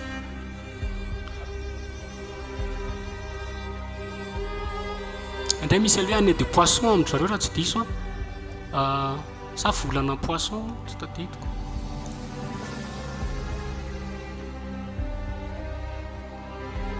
Io zao any Japon indray io, ny bouddhiste koa mampiasa an'ito, ito zao ny ohatran'ny hoe instrument andry zareo zava-maneno. Any amin'ny temple an'io zany. Dia ny mpisorona ny Dagon ohatran'ny rimy paoziny, fa rehefa avy eo misy anankiray tena mazava. Dia hitanareo ty satroka ty, dikan'io dia mitre. Io poisson trondro. Dia le rambony anankiroa ty rambona trondro. Dia rejerytsika rehefa avy eo mpisorona ny Dagon dia ohatran'iny ataon'ny satroka amin'ny papa hoe mitre iny, mitre papal na mitre ny archevêque. Io anaovany amin'izao io.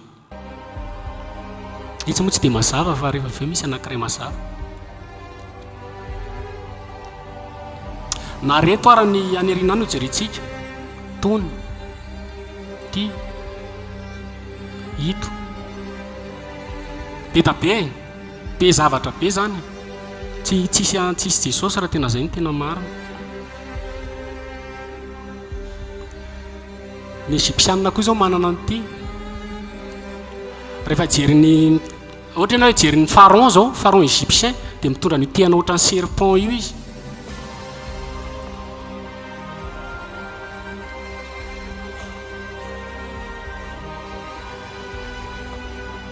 Io zao Poséidon, dieu du poisson, symbole ny ranomasina koa andry zareo grec.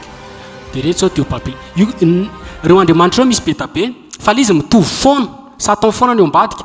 Ny tena mipoiran'izy io ny civilisation nisy teto tany dia misy hoe civilisation sumérien zafady. Dia tany zao nisy dieu antsoina hoe Anka, Anli, Anki. Dia rehefa mandeha dia miova dia tonga mibala Astarte, tonga Isis, Osiris, Set, Horus any amin'ny Egypte. Fa mitovy foana ilay izy dia Satan, représentation Satan.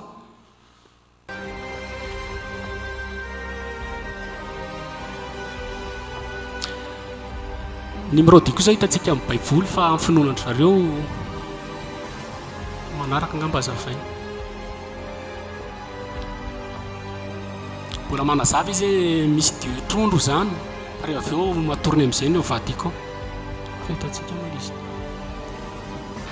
Io jerevy tsara io sary io, dieu any Assyrie indray io, manao satroka le olona, ty zao volombavana. Io temple en Pergame. Io temple en Pergame io hitan'ny Hitler, tsy tadidiko natany Turquie izay, dia nasorony tsirairay ny vato, dia nafitaony any Berlin. Dia avy eo izy nanao deuxième guerre mondiale. Ny tsy fantatr'olona koa dia Hitler dia ao anatin'izay secte antsoina hoe Thule izay, mbola idirantsika moa izay. Ireo mpitondra ireo zany tsy maintsy ao anatin'izay foana. Dia raha mamakintsika izao amin'ny Apocalypse dia miteny izy hoe fiangonan'ny Pergame izay misy ny sain-daliny Satana hozy izy.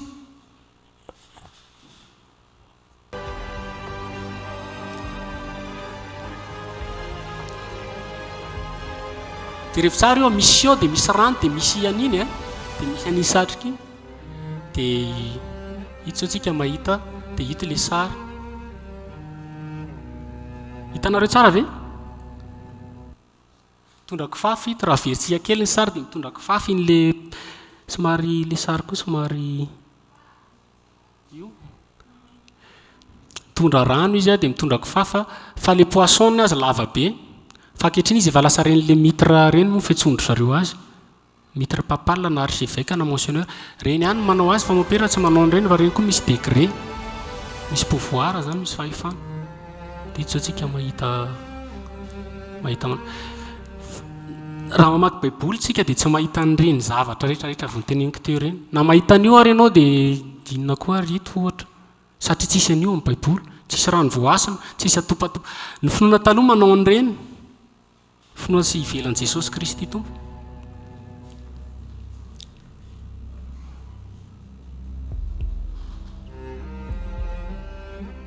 Ito koa zao misy déesse any Asie izy izy Syrie. Hitanareo manao an'ilay satroka.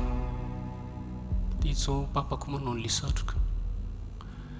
Indray bala koa natondra ireo soleil na fécondité ilay notenenina latately teo. Dieu du soleil koa na hoe rako izy amin'ny Egypte. Dia nareo zao misy taona misy hira tamin'izany mbola neno hira dia ladika zao vao mihira izy dia manao hoe ra dia nefa izany mandeha amin'ny radio. Nefa ilay izy rituel satanique Dieu du soleil égyptien dia malaza be ilay hira, mandeha amin'ny TV, mandeha amin'ny télé be da be dia jereny zanatsika. Ringana ny oloko no tsy fahalalana. Io zao dieu romain indray io izy hitantsika any Angleterre. Le archéologue reny zany no mikarika an'io dia hitany dia ataony anatina musée satria lafo vidy amin'ny zareo reny. Fa amintsika izy aloha fanimpotsampy be. Io zao amin'ny temple any Apollo dieu grec ny soleil dia mbola hitantsika any amin'ny Pergame ihany. Ito hoe anareo.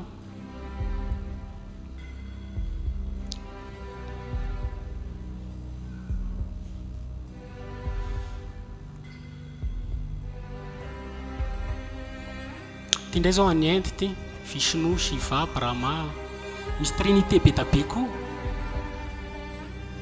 Fa mbola hoazavaina amina. Ty zao raha dia misy soleil koa eny amin'ny lohany. Ty indray zao dieu indien dia misy soleil koa. Reo taramasoandro. Le taramasoandro na koa ohatran'ny auréole. Zay koa hevitra ray. Ty koa zao Hélios, dieu an'ny soleil grec. Ohatran'ny hoe taramasoandro reny le izy. Ny Egyptianina koa le efa noteneniko anareo teo hoe mivavaka amin'ny masoandro izy. Andriamanitra teo vao niteny mihitsy hoe aoka tsika tsy akoaka naka sarin-javatra eny amin'ny lanitra iakofana. Dia amin'ny katolika amin'izay tsika zao ity zao tsy fantatsika io fa soleil io. Raha mandinika koa zao nareo ny logo-ny Rotary soleil. Raha jerena avy any ambony temple Vatican dia misy soleil. Io zao ny auréole. Ny auréole tsy io rery ny misy auréole azavaina eo rehefa avy eo. Io koa zao makany amin'ny Hindotsika any Japon dia misy auréole koa ny azy. Makany amin'ny Krishna zany dia any Indien misy auréole koa ny azy. Katolika koa misy auréole koa. Fa raha maky baiboly nareo tsy isin'izany eo. Ity indray zao any Paris finoana hindouisme misy auréole dia ity koa ohatr'izay misy auréole. Dia io zao tsika amin'ny katolika dia misy an'io koa. Matombo baiboly ny tena hoe reny mpijangajanga ho ny tany fa ny mpotsampy dia izay.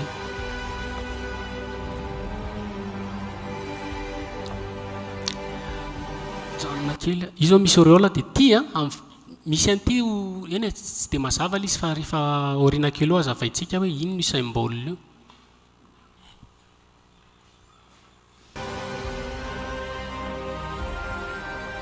Amin'ny église catholique io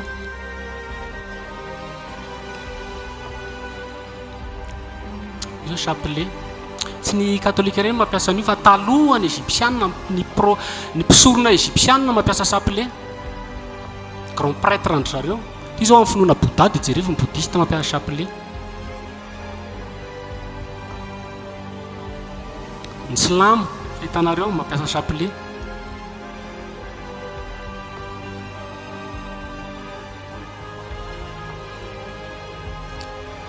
Io zao ny amin'ny finoana hindou na sary vongana io, sary vongana tany dia ny tanany mitazana chapelet. Ny pharaon rehefa milevina taloha izy dia milevina miaraka amin'ny chapelet, manana chapelet izany. Misy dikany amin'ny zareo moa ireny hoe fiarovana ohatr'izany.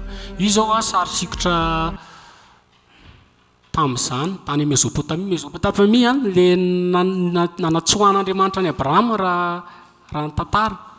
Raha amin'ny baiboly zany any amin'ny oran-kaldiana, any amin'ny Sinara koa izy tsika. Dia fa ny mpotsampy be ny nisy tao dia nentin'Andriamanitra mivoaka. Ohatratsika koa satria ny afatra amin'izao dia mivoa amin'ny Babilôna izay mbola ninatiny. Mitovy foana amin'ny message, tsy niova mihitsy nandritry ny 6000 ans. Dia ny katolika koa mampiasa chapelet. Misy fomba fiplasian zareo an'izy io zay fa izy tena palahelo satria ny olona tsy malala. Ny coquille copte huître fa huître lehibe. Amin'ny zareo io zany ohatrany hoe univers. Misy symbole be zany fa tena fotsiny hoe zavatra ohatrany hoe dia hitantsika amin'ny église catholique romane daholo. Dikany izy dia Vénus na Poséidon izy.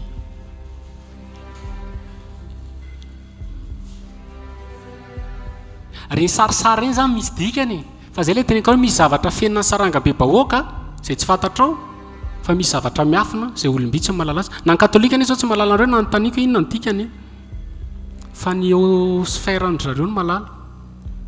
Io zao atlas izy mitondra coquille dia ity any amin'ny chapelle ny Louvre misy an'ilay coquille. Ity zao izy ny faterahan'ny Vénus. Vénus zany dieu andry zareo na hoe planète fa manaraka mbola zavaintsika. Ity zao misy tombeau ana fasana romanina tamin'izany dia misy an'io coquille io. Io zao Poséidon dia iny manome an'ilay ohatrany huître ilay poziny. Dia ireo zao amin'ny Vénus. Dia ity zao any amin'ny Saint-Pierre ny Vatican tonga dia misy an'io coquille copte io. Ity zao ny Saint-Paul ny Londres misy an'iny koa any Vatican. Dia hito indray zao tsy haiko iza fa any amin'ny église catholique koa. Dia reto zao misy anjely mitondra coquille. Na dia raha nanaraka ilay ten'Andriamanitra teo fotsiny azy tsika. Ny ten'Andriamanitra tsy mila manao sarin'olona nizaniza ho akofana, sary vongana rehetrarehetra. Nefa dia mahita an'ireny tsika amin'ny fiangonana. Io hiditra be da be amin'io tsika. Io antsoina hoe Aedorus na hoe Oja izy zareo. Na hoe sasany teny hoe Osiris. Dia égyptienne io maso dia triangle dia soleil ny ao ambadika. Io tena satria misy symbole be ray amin'ny satanika. misy fiangonana misy an'ireo fiangonana tsy katolika io zao a amin'ny finoana kabala zao dia ahitantsika an'io koa misy an'ny serpent fampinana fampinana ny rambony dia misy an'io triangle dia misy an'io maso io finoanana io zany io zao izy manazava misy symbolique ny force cosmique na 266 izy ny dikany ay diabolique zany hoe masiny satana zany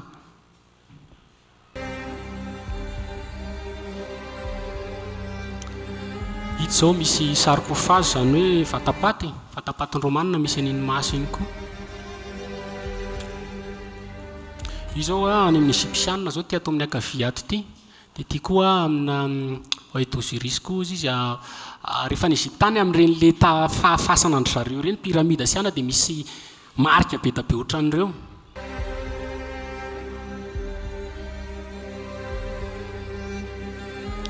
amin'ny vola dollara américain koa hitantsika azy io zao amin'ny vola dollara un dollara américain dia misy an'io symbole io fa manaraka io idirantsika manokana rehefa miditra amin'ilay antsoina hoe illuminati tsika dia miditra amin'izay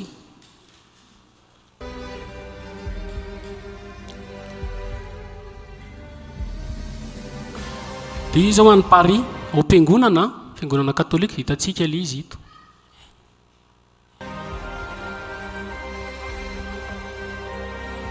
any Philippines koa zany iny pendentif hoentin'ny katolika en plafond les coupoles en Espagne fiangonana katolika daholo zany io any Milan any Italie any fiangonana katolika any hitantsika azy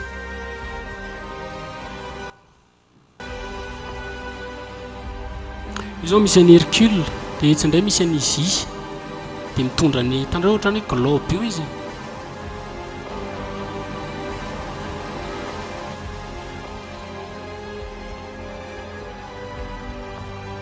dia io koa zao misy ty hoe mitra ty mitondra globe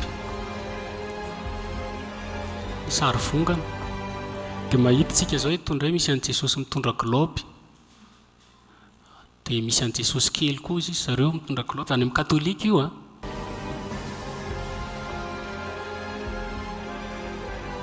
anefa izy finoana andry zareo taloha finoanany akoatran'Andriamanitra zany indray zao misy anito indray fo Babylone taloha mampiasa ny hoe fo sary vongana misy Andriamanitra zany midika an'io hoe Quetzalcoatl moa zany zany anara tia koa mahita an'io koa amin'ny église katolika fo dia misy an'ity pain ity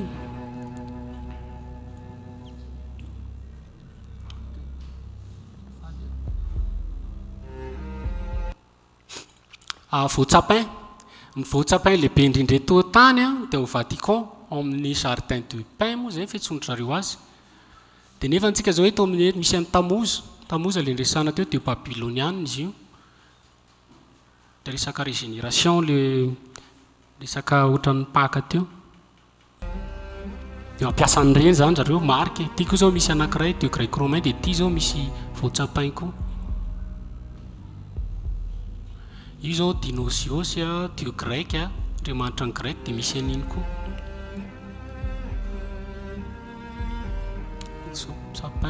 sapin maiza ito le au Vatican le dio farany lehibe indrindra eto tany dia rehefa jereny titehana ny Vatican ty dia misy an'iny koa ny azy ito voatsapin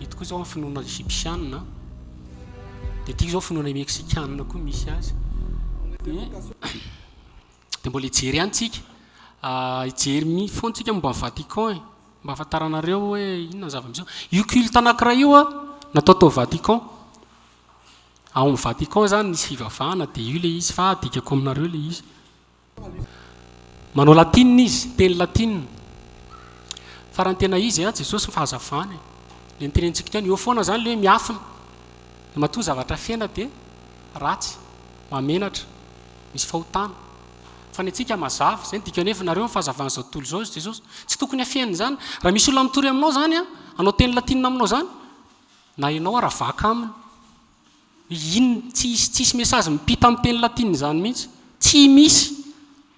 Fa ny Vatican manao an'izay satria rituel satanika le izy. Zao ny teneniny amin'io Lucifer hoy izy mazava ny tany rehetra. Jesosy hoy izy zanakao. Ianao hoy izy raha zany hainotsika sady misy teny frantsay moa tsy izay fa adika ny teny anglisy. Kristianina koa no nanao an'io fa mahay teny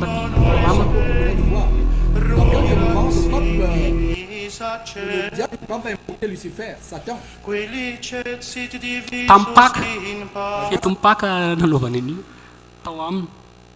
Dia io le izy kama misy mahay teny anglisy tsara fa ny dikan'izany dia satria efa nenoky ny traduction io dia hoe Lucifer hoy izy enflammé le monde, zany ohatrany hoe mahazava n'izao tontolo izao.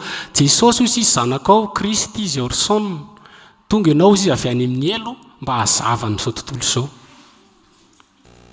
Dia ataovy mafimafy iny mba inonareo tsara. Lucifer enflammé trouve la race humaine.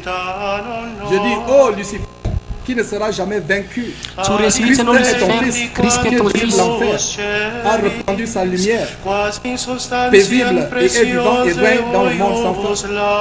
Allez, regardez ce qu'il dit en latin. En latin, voilà ce que c'est.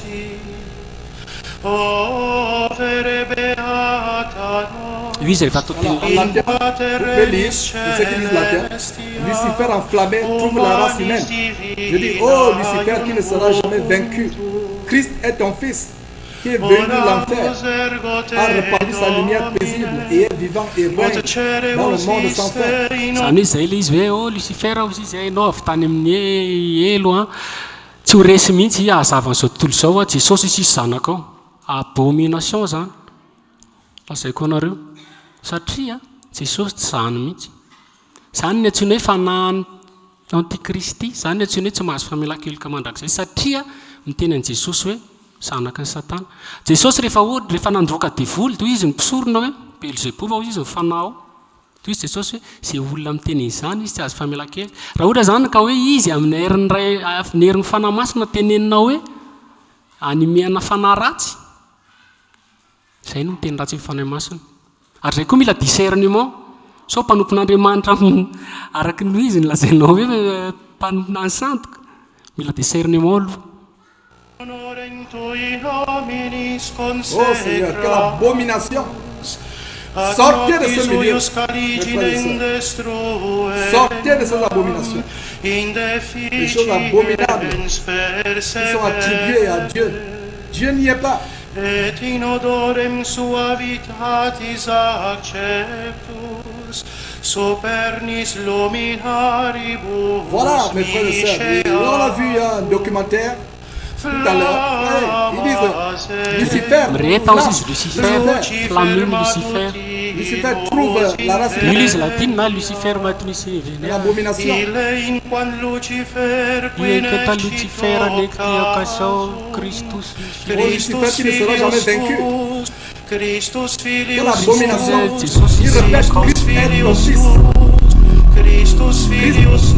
pas le fils de Lucifer. Bande de satanistes. Io le izy Esther Vigile tamin'ny fito mipaka fa tsy haiko hoe tamin'ny vina ho sain'ny Vatican io fa teo papa amin'io mipetraka eto izy raha tsy diso dia misy olona eo manao entrée tsy ho rery fa misy koa tena eny masin'olona eny manao an'izay fa atao latin le izy fa ny olona tsy malala raha miafina filazantsara dia miafina ho an'izay very zany. Et comme Apocalypse 4 a dit, Dieu appelle son peuple à sortir du système de Babylone. Hitantsika io afatra amin'ny Apocalypse mivoa tao. Mbola zay ny afatra mivoa tao. Les filles et les petites filles de Babylone.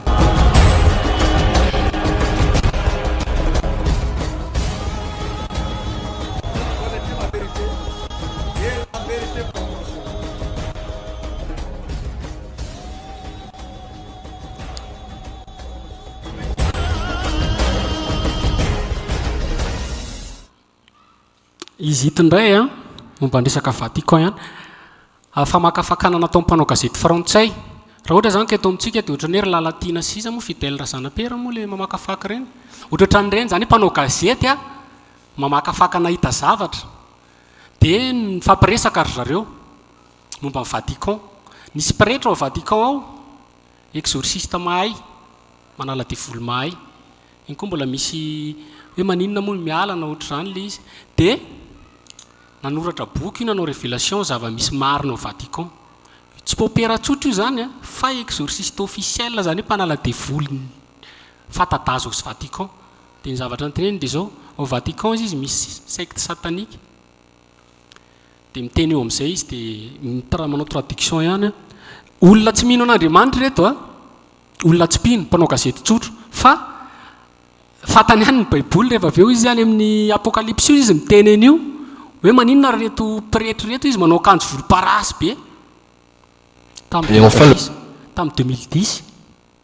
Le dernier, alors écoutez bien parce que celui-là c'est le plus corsé. Alors j'imagine que tous ceux et celles qui nous écoutent ont plus ou moins entendu parler de L'Exorciste, ce fameux film. Io misy film ohatran'io tamin'ny 1980 sa 90 exorciste. Fa io tantara tena nisy.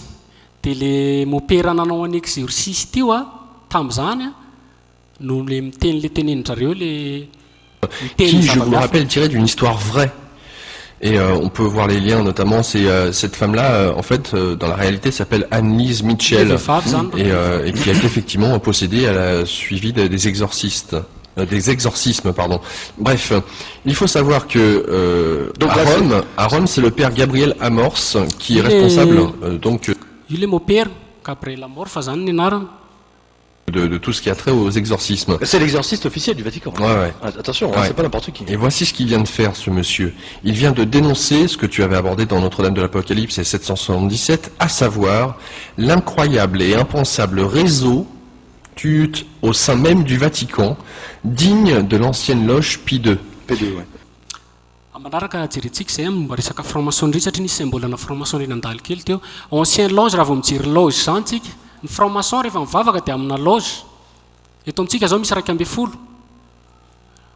Loge zany hoe temple fiangonana, zay le izy. Digne ancien loge zany i loge io rehefa natao dia mbola fanompotsy ampy ihany, zany hoe loge satanique. Au Vatican aussi zany ny pretra iny dia misy ancien loge satanique. Je sais, vous avez du mal à y croire, et pourtant, nous dis-tu Pierre, lisez ce papier signé par une agence de presse catholique. Ouais, donc un exorciste extrêmement connu à Rome a publié récemment un livre de souvenirs dans lequel il déclare donc il connaît l'existence. Hitanareo le symbole teo iny amin'ny Hitler iny. Croire, et pourtant, nous dis-tu Pierre, lisez ce papier signé par une agence de presse catholique. Ouais, donc un exorciste extrêmement connu à Rome a publié récemment un livre de souvenirs dans lequel il déclare donc renkitany ndray misy dikany daholo. Hitler dia le fanteneniko reo teo hoe secte satanique atulienne namolavola azy teo amin'ny fitondrana. Izay ny finoany zany tamin'izany dia hoe ny Allemagne ny vahoaka voafidy fa tsy ny jiosy. Dia hitanareo fandringanana nataony fa enina tapitrisa ny jiosy maty. Il connaît l'existence de Joseph Ratzinger, le papa teo aloha Benoît XVI tamin'ny vokely, même du ancien nazi, où la participation. Izao fainianana nazi. Io matetika hitantsika fa franc-maçonnerie koa manao an'io rehefa miarahaba. Be da be na manotro zao. Na be da be misy manotro zao. Hitantsika amin'ny hip-hop reny ohatra zao. Satria ny hip-hop culture hip-hop dia ny fironony antsoina hoe franc-maçonnerie de Prince Saul. Ny fironona mihitsy. Dia mbola hitantsika izay aoriana kely eo, ny R&B, ny hip-hop, ny rehetrarehetra. Tsisy mozika madio zany amin'izao hoentina hiderana an'Andriamanitra, tsy misy. Que sa participation touche en fait tout le collège des cardinaux. Wow. C'est une bombe ça. Ah oui, c'est une bombe. Pardon. Et donc, le père Gabriel Amorce donc a affirmé, oui, également au Vatican, il y a des membres de sectes sataniques. Incroyable. Lorsque lorsqu'on lui a demandé qui sont les membres, etc., qui sont dans cette communauté, il a répondu, il y a des prêtres, des monseigneurs et également des cardinaux. Voilà, fin de citation. Alors, le père Amort ajoute qu'ils font ce qu'ils veulent, puisque les autres prêtres, évêques et cardinaux, eux, ne croient même plus à l'existence du diable. Donc c'est assez amusant, finalement. C'est ceux qui croient plus... misy izy fikambanana saika tao anaty Vatican dia ireo zany izy ny tena mifehy ny Vatican satria ny ankamaroan'ny pretra ao izy 80% dia tsy mino mihitsy intsony ny fisian'Andriamanitra nefa lazaiko hoe tamin'ny zava-hotely terminal dia nanontany momba ny safidrano tamin'ilay pretra dia tsy voavaliny ilay izy misy zavatra be da be satria boky tsy baiboly fa resaka filozofy ny ampianarina anao amin'ny pretra ao resaka latina resaka zavatra ohatr'izany tsisy révélation ny tompo ao tsy mintsony ny desosy tsy misy an'izany folo isan-jato izy mety misy ihany ny mino dia ny folo zany le satanika mahery dia Vatican izy efa nisy taona ny dediandry zareo an'ny satana mihitsy mbola teneniny eo zay. Perdu la foi. C'est-à-dire que tu as 80% des curés modernes, tu sais, qui croient plus à rien, ni aux anges, aux démons, etc. Et les 20% restants. T'as quand même, donc tu as 10%, si tu veux, qui eux, ils croient encore, Dieu merci, c'est le cas de le dire.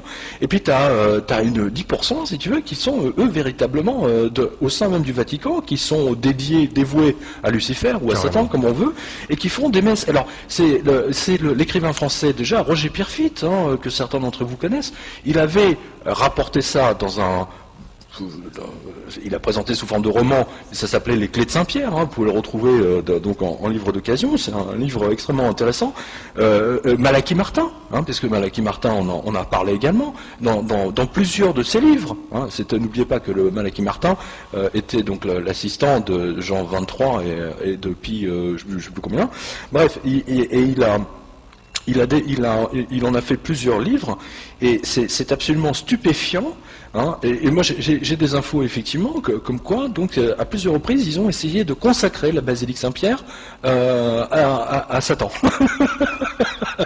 Zareo moa no afaka fanasady me ihany satria tsy ampoiziny le izy hoe basilique de Saint-Pierre izy natokana ho an'ny satana ao izy tindraza angamba nytingantsika azanareo tsara ve mampiaprecie amin'ny baiboly raha miteny izy zay mpizangajanga ireo tany fanompotsana dia zay misy salle anankiray zao Vatican tsy hoe salle Pie nitokanany Jean Paul II tamin'ny 1977 dia ho hitanareo le izy dia anjaranareo no miteny hoe iza marina tsy haiko aloha fa raha za aloha tsy mivavaka ao ny papa rehefa manao audience ny archevêque na ohatr'izany na ohatra hoe misy vorimbe ataon'ny cardinal rehetra maneran-tany na hoe misy olona maro zany tonga hoe anao audience azy vao maromaro satria momby olona 6000 place le izy 12000 debout io am'izay le salle io le salle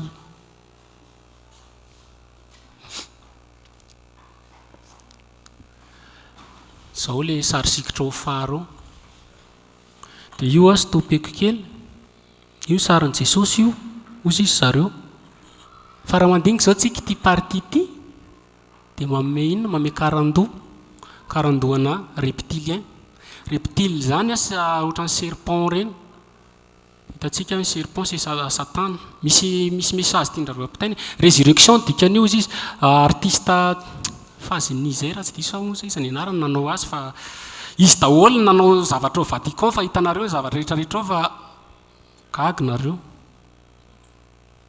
io zao le rehefa jerena akaiky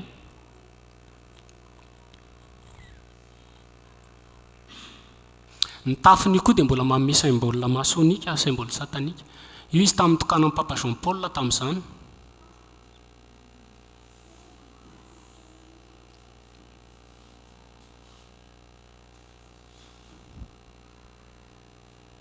io zao ny fanokana anazy tamin'ny 1977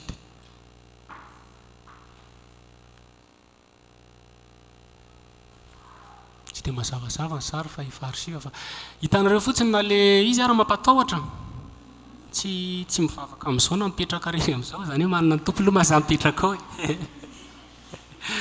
fa raha taloha dia mampatahotra zao tena tony manome karandoa daholo manome sary karandoa rehefa jerena nareo teto zao ohatra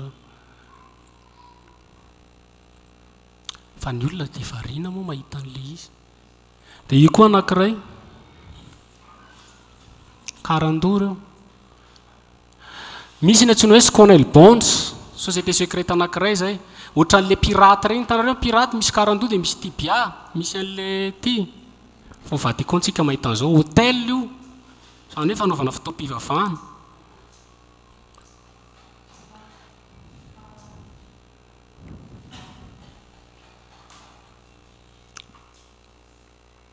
Reo izy daholy.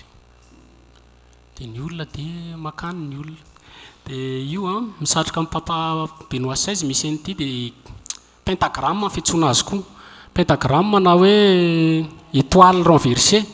Izay ny dikany dia Baphomet. Baphomet zany mbola finoana taloha, Satan mbola dikany fa hidirantsika izay rehefa miditra amin'ny manaraka eo tsika. Dia nefany ny satroka amin'ny papa dia misy azy. Tony koa croix, symbole ny antsoina hoe templier. Na kehitriny izy hoe chevalier de Malte, hidirantsika daholo zany rehefa avy eo fa tiako tadidinareo zany reo e. Satria reo hitantsika amin'ny fiangonana. Fa ny herinany hitantsika izy ilay fiangonana misy an'ireo. Io zao izy rehefa jerena akaiky.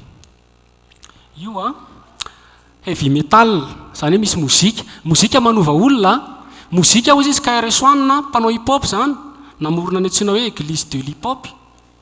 Dia religion. Ny rap izy dia religion.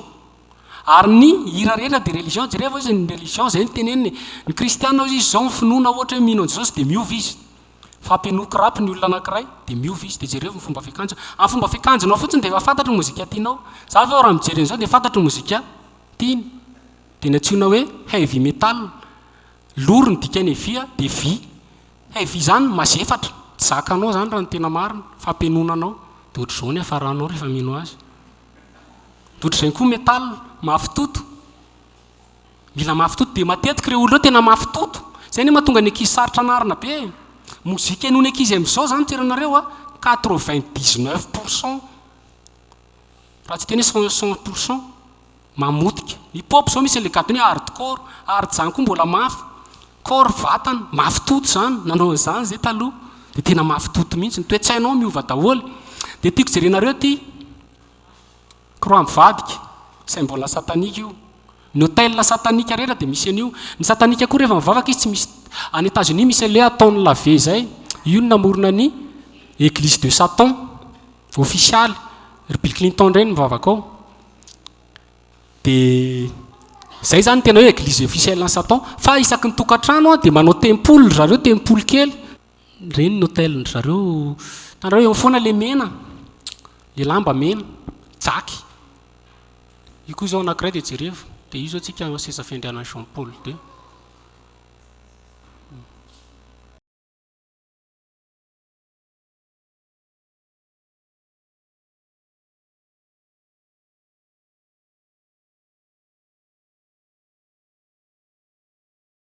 Betabe ilay izy fa mbola tsy mpizavatra betabe, mety hoe tsy haiko na ho vitantsika amin'ity fa betabe zavatra tiana sy eo. Betabe koa ny famarinana tena Andriamanitra. Dia izay no anatin'ny Vatican. Misy zany zavatra fantatrao. Ny fantatrao dia hoe kristianina. Zay ny fantatrao. Vavaka, zay ny fantatrao. Fa ilay miafina tsy fantatrao dia nasianao teo ilay miafina. Dia anjaranao raha mbola toetrao ve.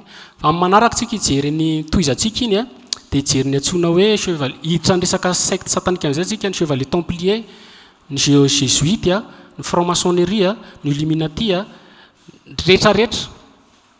Hoe nahoana no namorona ny zareo ny secte rehetrarehetra koa ny akamarony. Dia amin'ny farany farantsika nisy katôlôzia.